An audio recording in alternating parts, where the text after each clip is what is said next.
There is one tip for girl की जर समजा तुम्ही कुठे एकट्या आहेत आणि तुम्हाला वाटते की कुठले पोरं तुम्हाला छेडायला येत आहे किंवा they are looking at you किंवा समथिंग जस्ट कुठल्या मित्रांनी किंवा फ्रेंडनी फोन नाही उचलला जस्ट कानाला लावायचं आणि ते दबादब शिवाय घालायचं it's my and have done this so many time.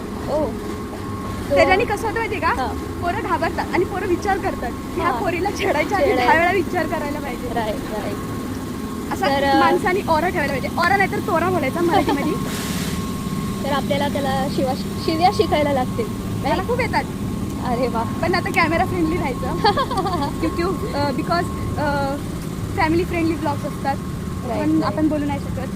बरोबर बरोबर. तर तुम्ही पण तुमचा ऑरा नाही तर तोरा ठेवा पोरांसमोर. आणि जे काही तुम्हाला छेडत नाही आणि जर छेडत असतील तर तुम्ही ह्या DM ला टाकू शकता मेसेज गर्ल्स. आमची गँग तुम्हाला प्रोटेक्ट करायला येईल.